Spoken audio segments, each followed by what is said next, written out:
یہ تقریباً 1957 کی بات ہے کہ فرانس میں ایک رہائشی عمارت کی نکڑ میں ترکی کے ایک 50 سالہ بوڑھے آدمی نے چھوٹی سی دکان بنا رکھی تھی۔ ارد گرد کے لوگ اس بوڑھے کو انکل ابراہیم کے نام سے جانتے اور پکارتے تھے۔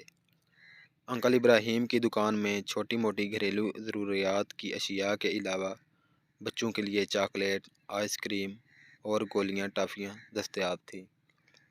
اسی عمارت کی ایک منزل پر ایک یہودی خاندان آباد تھا جن کا ایک 7 سالہ بچہ جاد تھا۔ جاد تقریباً روزانہ ہی انکل ابراہیم کی دکان پر گھر کی چھوٹی موٹی ضروریات خریدنے کے لیے آتا تھا۔ دکان سے جاتے ہوئے انکل ابراہیم کو کسی اور کام میں مشغول پا کر جاد نے کبھی بھی ایک چاکلیٹ چوری کرنا نہ بھولی تھی۔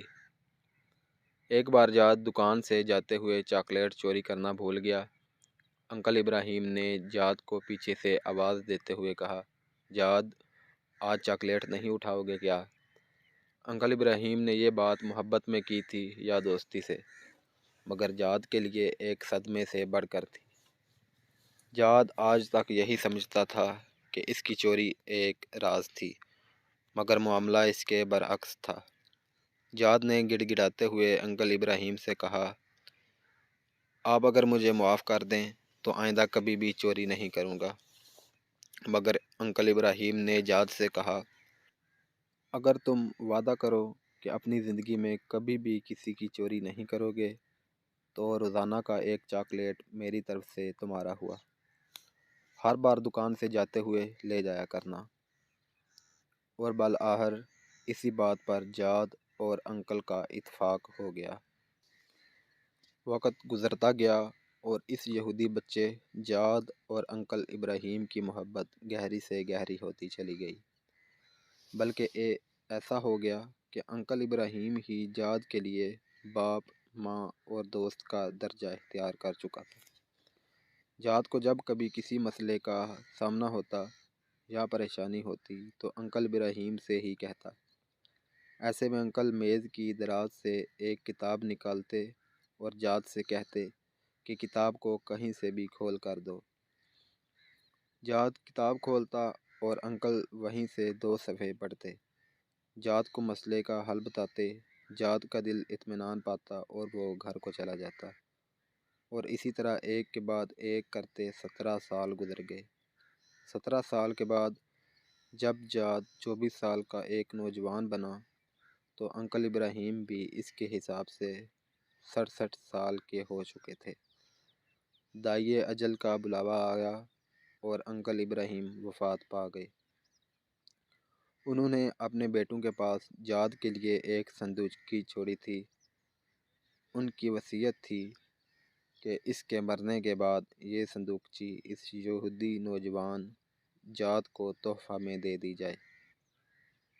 جاد کو جب انکل کے بیٹوں نے صندوقچی دی اور اپنے والد کے مرنے کا بتایا تو جاد بہت غمگین ہوا، کیونکہ انکل ہی تو اس کے غم گسار اور مونس تھے۔ جاد نے صندوقچی کھول کر دیکھی تو اندر وہی کتاب تھی جسے کھول کر وہ انکل کو دیا کرتا تھا۔ جاد انکل کی نشانی گھر میں رکھ کر دوسرے کاموں میں مشغول ہو گیا، مگر ایک دن اسے کسی پریشانی نے آ گھیرا۔ آج انکل ہوتے تو وہ کتاب کھول کر 2 صفحے پڑھتے اور مسئلے کا حل سامنے آ جاتا۔ جاد کے ذہن میں انکل کا خیال آیا اور اس کے آنسو نکل آئے۔ کیوں نہ آج میں خود کوشش کروں؟ کتاب کھولتے ہوئے وہ اپنے آپ سے مخاطب ہوا، لیکن کتاب کی زبان اور لکھائی اس کی سمجھ سے بالاتر تھی۔ کتاب اٹھا کر اپنے تیونسی عرب دوست کے پاس گیا اور اسے کہا کہ مجھے اس میں سے 2 صفحے پڑھ کر سناؤ۔ مطلب پوچھا اور اپنے مسئلے کا اپنے تئیں حل نکالا۔ واپس جانے سے پہلے اس نے اپنے دوست سے پوچھا کہ یہ کیسی کتاب ہے؟ تیونسی نے کہا، یہ ہم مسلمانوں کی کتاب قرآن ہے۔ جاد نے پوچھا، مسلمان کیسے بنتے ہیں؟ تیونسی نے کہا، کلمہ شہادت پڑھتے ہیں اور پھر شریعت پر عمل کرتے ہیں۔ جاد نے کہا، تو پھر سن لو، میں کہہ رہا ہوں، اشہد ان لا الہ الا اللہ و اشہد ان محمد الرسول اللہ۔ جاد مسلمان ہو گیا اور اپنے لیے جاد اللہ القرآنی کا نام پسند کیا۔ نام کا اختیار اس کی قرآن سے والہانہ محبت کا کھلا ثبوت تھا۔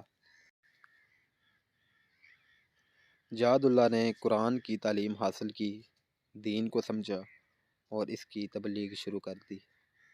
یورپ میں اس کے ہاتھ پر 6000 سے زیادہ لوگوں نے اسلام قبول کیا۔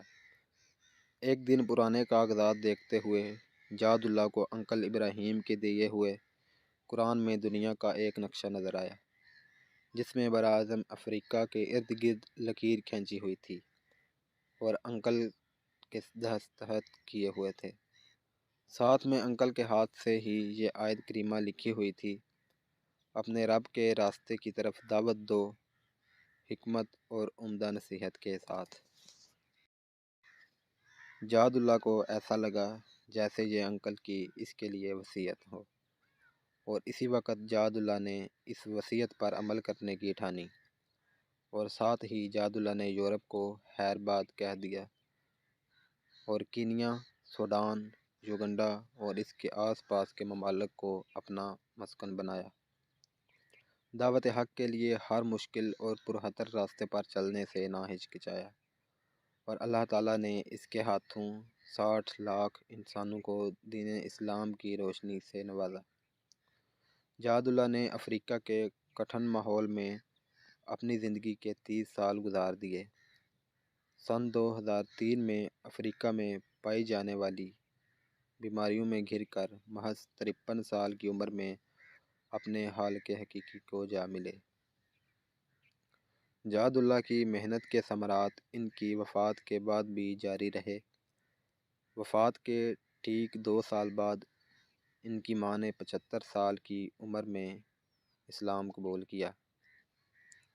جاد اللہ اکثر یاد کیا کرتے تھے کہ انکل ابراہیم نے اس کے 17 سالوں میں کبھی بھی اسے غیر مسلم محسوس نہیں ہونے دیا، اور نہ ہی کبھی کہا کہ اسلام قبول کر لو، مگر اس کا رویہ ایسا تھا کہ جاد کا اسلام قبول کیے بغیر چارہ نہ تھا۔